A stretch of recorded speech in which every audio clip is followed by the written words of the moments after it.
एक टाइम था जब इंडिया में सिर्फ एक ही आर्टिस्ट के गाने हर गली, हर मोहल्ले, हर गाड़ी, हर पार्टी, हर शादी, हर जगह सिर्फ उसके गाने बजते थे। लोग लिटरली पागल थे उस बंदे की हर एक चीज़ के पीछे। उसका कोई नया गाना आता था तो वो हर किसी की कॉलर ट्यून या रिंगटोन ज़रूर बन जाता था। अगर वो बंदा अपना हेयर स्टाइल भी चेंज कर दे तो वो हेयर स्टाइल अगर ट्रेंड ना बने, ऐसा हो ही नहीं सकता था। स्कूल के बच्चे उनके गानों के लिरिक्स याद करके कूल बनते थे एक दूसरे के सामने। चाहे कोई नॉर्मल सी पार्टी हो या फिर किसी की शादी हो, किसी का अभी ब्रेकअप हुआ हो या फिर किसी को अभी प्यार मिला हो, उनके गाने हर मूड के हिसाब से सेट होते थे। ही वॉज द देसी कलाकार ऑफ आवर जनरेशन।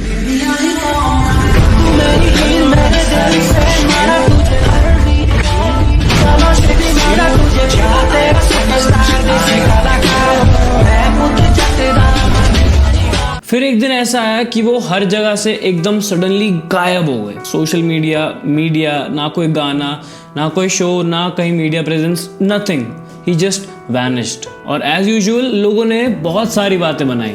सबने बोला कि नशे कर करके रिहैब में चला गया है, अब गाने नहीं बना सकता, उसका करियर ओवर हो गया नशे कर करके। Is reportedly battling drug addiction or so claims a report on BollywoodLife.com. लेकिन सच क्या था? आखिर क्यों एक इतना बड़ा सुपरस्टार अपने करियर के पीक टाइम पे होने के बावजूद पूरे 7 साल के लिए इंडस्ट्री को छोड़ के एकदम गायब हो गया? क्या रीज़न होगा? क्या सिचुएशन थी हनी सिंह के माइंड की उस टाइम पे? बाइपोलर डिसऑर्डर ने उन्हें किस हद तक ख़त्म कर दिया था? और क्या रोल है इन सब के पीछे अल्कोहल और ड्रग्स का? इस वीडियो में मैं आपको पूरी कहानी फैक्ट्स के साथ बताऊंगा, बिना किसी मसाले के। 2010 से लेके 2014 का टाइम पीरियड हनी सिंह के लिए गोल्डन एरा था। उस टाइम पे आए हुए कोई भी गाना, ब्राउन रंग, अंग्रेजी बीट, ब्लू आइज या कोई भी गाना अगर उस टाइम पीरियड पर रिलीज़ हुआ था तो वो 110% सुपर हिट था। और सिर्फ गाना और म्यूज़िक ही नहीं, हनी सिंह के द्वारा डाले गए सारे music videos were totally different and mind blowing. End of course लोगों ने उस टाइम पे उनके ऊपर ये एलिगेशंस लगाए कि हनी सिंह अपने गाने और वीडियोस में अल्कोहल और ड्रग्स को बहुत ज़्यादा प्रमोट करते हैं। कंसिडरिंग कि उनकी वीडियो ज़्यादातर अल्कोहल और लड़कियों के बारे में और ड्रग्स के बारे में हुआ करती थी, पर द थिंग इज़ कि लोग यही सब सुनना चाह रहे थे। अगर लोग नहीं सुनते तो कैसे उनके गानों पे इतने सारे स्ट्रीम्स, इतने व्यूज़, इतने मैसिव हिट कैसे होते वो गाने? हर जगह तो वही गाने बज रहे थे। तो Honey Singh was just giving the audience what they all wanted, nothing else. Honey Singh एक लौते ऐसे आर्टिस्ट हैं जिनके गाने आपको ऑटो चलाने वाले की प्लेलिस्ट से लेके एक ऑडी चलाने वाले बंदे तक के प्लेलिस्ट में मिल जाएंगे। पर क्या होता है ना कि जब इंसान इतना फेमस, इतना सक्सेसफुल और इतना पैसा उसके पास आ जाता है ना, तो प्रेशर भी बहुत बढ़ जाता है उसके ऊपर। और स्पेशली एक आर्टिस्ट के लिए उसके साथ क्या होता है कि फैंस की एक्सपेक्टेशंस हर एक गाने के साथ बढ़ती रहती हैं। अगर उनको एक गाना पसंद आया तो वो अब ये होप में बैठे हैं कि इसका नेक्स्ट गाना इससे भी अच्छा होगा। और ये एक्सपेक्टेशंस आर्टिस्ट को कहीं ना कहीं खाती है अंदर अंदर से, because he is trying to give you his best. और उस टाइम पे हनी सिंह की उम्र क्या थी? 27, 28, 29 मैक्सिमम। और इतनी सी एज में उनको एकदम सब कुछ, सारी शोहरत, सारा पैसा, सब कुछ मिल गया। पर ये सब संभालने वाला कौन था? क्लियरली हम कह सकते हैं कि वो खुद तो नहीं संभाल पाए, क्योंकि वो ऐसे परिवार से, ऐसे उनकी अपब्रिंगिंग थी कि उन्होंने इतना पैसा, इतनी शोहरत कभी देखी ना हो, और एकदम से सब कुछ मिल जाए तो कहीं ना कहीं इंसान बहक सकता है अगर उसको संभालने वाला कोई ना हो तो। एक के बाद एक सारे के सारे गाने सुपर हिट थे। He was given the title of Bluetooth king. और फिर 2014 के बाद everything went silent. Honey Singh disappeared. Honey Singh गायब हो गए पूरी म्यूज़िक इंडस्ट्री से। न्यूज़ में, पब्लिक में, उनके फैंस में हर किसी का एक ही सवाल था कि आखिर हनी सिंह कहाँ गए। और मेजर र्यूमर्स यही आ रहे थे कि Honey Singh is in a rehab. वो नशे करने के चक्कर में अब रिहैब में हैं और वो गाने नहीं बना सकते, इसलिए उनका करियर ख़त्म हो गया। हर किसी ने, मीडिया ने, फैंस ने, सब ने अपनी अपनी थ्योरीज बना ली, अपने अजम्पशंस बना लिए और मान लिया कि हाँ यही सच है। लेकिन किसी ने हनी सिंह की साइड की स्टोरी नहीं सुनी। किसी ने ये नहीं सोचा कि आखिर हनी सिंह किस मेंटल सिचुएशन से गुजर रहे हैं, क्या चल रहा है उनकी लाइफ में। ये सारी बातें, ये सारे र्यूमर्स काफ़ी टाइम तक चलते रहे, ऐसे ही फैलते रहे और बढ़ते रहे। फिर 2016 में हनी सिंह ने खुद एक इंटरव्यू में आके बताया that he is suffering from bipolar disorder. I have dealt with a lot of mental issues in my past.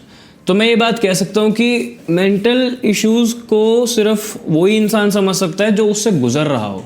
वो किसी को समझाना चाहे भी तो उसके लिए बहुत मुश्किल है उस बात को समझा पाना। जिन लोगों को नहीं पता, बाइपोलर डिसऑर्डर एक ऐसा सिचुएशन हो जाती है इंसान के लिए कि या तो वो एकदम हाइपर स्टेट में है या फिर एकदम डिप्रेसिव स्टेट में है। बैलेंस्ड कुछ नहीं बचा उसके लाइफ में अब वो सिर्फ एक्सट्रीम्स में जीता है। या तो वो इतना हाइपर है कि वो 4-4 दिन तक सो ही नहीं सकता, कोई नींद नाम की चीज़ ही नहीं है उसके पास, या फिर वो इतना डिप्रेसिव है कि उसको बस अगले पल ही अपनी ज़िंदगी ख़त्म करनी है। हेल्यूसिनेशंस, डिल्यूजन्स, ज़्यादातर ऐसा लगना कि कोई तुम्हें मारना चाहता है, कोई तुम्हारा गला दबा रहा है, दरवाजे के पीछे कोई है जो तुम्हारा वेट कर रहा है कि तुम आओगे और तुम्हें मार देगा। और ये सारी चीज़ें हनी सिंह के दिमाग में चल रही थी और वो किसी से शेयर भी करे तो क्या करे। ज़्यादातर लोग तो ऑफ कोर्स उनकी हैबिट्स को ब्लेम करेंगे, right, because he was an alcoholic, right, he used to do drugs also. तो लोगों को ज़्यादातर वही चीज़ें हैं ब्लेम करने के लिए, तो वो किसी को बोल भी नहीं सकते।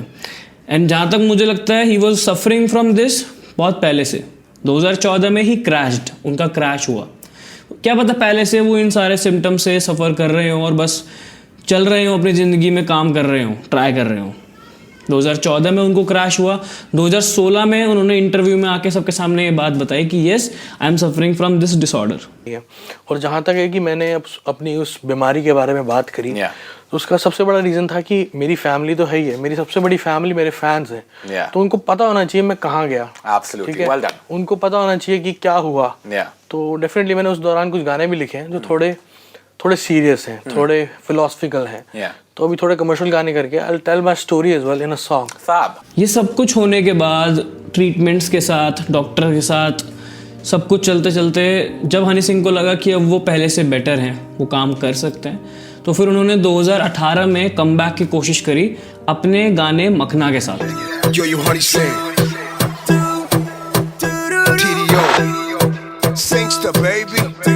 प्रैक्टिकली इन टेक्निकल टर्म्स तो हनी सिंह का कमबैक हुआ क्योंकि उन्होंने इतने सालों के बाद कोई नया गाना रिलीज़ करा, पर ऑडियंस को उनका ये नया वर्जन, चेंज्ड वर्जन बिल्कुल पसंद नहीं आया।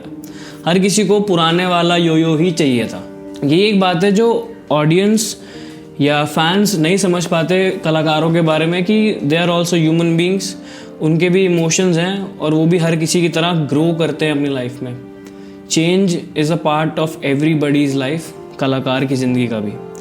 और स्पेशली जो बंदा इतने मेंटल ट्रॉमास, इतनी बीमारियों से, इतने फॉल बैक से गुजर के आया हो, तो ऑफ कोर्स वो आपको वैसे का वैसा तो नहीं मिलेगा, उसमें कुछ ना कुछ बदलाव तो आपको दिखेंगे। और द थिंग इज़ कि वो बदलाव अच्छे हों, राइट, हम बस यही होप कर सकते हैं। हनी सिंह के केस में चेंज इसलिए हम सबको दिखा क्योंकि अब वो 4 साल पहले वाले हनी सिंह नहीं है। अब उनको चीज़ों को देखने का नज़रिया बहुत अलग है। वो अपनी ज़िंदगी शायद अब अलग ढंग से जीते हैं, तो अब उनके गानों में भी वही नज़र आता है, वही हमें सुनाई देता है। और ये बात सिर्फ हनी सिंह के बारे में नहीं है, लोगों ने ये सेम बातें एमिनेम के बारे में भी बोली थी। एमिनेम के पुराने गाने जो 2000s में रिलीज़ हुए थे या फिर 1990s के जो उनके गाने हैं, वो सारे सुपर हिट थे। क्यों? वो बहुत ज़्यादा स्टोरी टेलिंग थी अबाउट हिज ओन लाइफ, बहुत ज़्यादा डार्क हुआ करते थे वो गाने, और वो सारे गाने लोगों को बहुत अच्छे लगते थे, वो सारे गाने बहुत हिट थे, तो एमिनेम फेमस ही उनसे हुए। बट अब वो ऐसे गाने नहीं बनाते। क्यों? क्योंकि अब उसके पास नहीं है वो सारी बातें दोबारा बोलने के लिए। उसको जो बोलना था उन्होंने बोल दिया, राइट, ही शेयर्ड। अब as a musician, as a rapper, अब वो और क्या लिखे? वो झूठ नहीं लिख सकता। Eminem is like that. तो उसके पास जो था सुनाने को, उसने वो सबको सुना दिया। अब वो जो गाने बनाता दे आर मोर चिल। अब वो इतने डार्क नहीं होते बिकॉज वो खुश है, सिंपल। ही चेंज्ड, ही इवॉल्व्ड। लेकिन हनी सिंह की सबसे अच्छी बात मुझे ये लगी कि इतना सब कुछ होने के बावजूद उन्होंने कभी भी हार नहीं मानी। इतने साल बीमार रहने के बाद उन्होंने अपना कमबैक फिर से किया, एक के बाद एक नए गाने देते रहे, चाहे वो हिट हुए चाहे फ्लॉप हुए। बहुत ज़्यादा हेट भी मिली ऑडियंस से, बहुत से कुछ सुनने को मिला, but he never back down. और जहाँ तक एक इंसान की मेंटल सिचुएशन चाहती है ना कि अगर इतने सालों तक कोई आर्टिस्ट दोबारा ट्राई कर रहा है अपने आप को बनाने का और उसको फिर भी अगर सक्सेस नहीं मिल रही है, तो इतने सालों के बाद most of the people will quit. But Honey Singh ने ऐसा नहीं किया। उन्होंने अपने आप को फिर से बनाया, ज़ीरो से वो दोबारा अपने आप को ऊपर तक लेकर गए। फिटनेस पे काम किया, पुरानी जैसी बॉडी बनाई, स्टेज पे जाना शुरू करा, लाइव शोज़ करने दोबारा शुरू करे, एक के बाद एक नया गाना अपनी खुद की प्रोडक्शन के साथ। और इतनी सारी चीज़ें होने के बाद हमें हनी सिंह का एकदम टोटली डिफरेंट रूप देखने को मिला। Now he talks more openly about mental health. उन्होंने अपनी डॉक्यूमेंट्री में भी इसका काफ़ी जिक्र करा।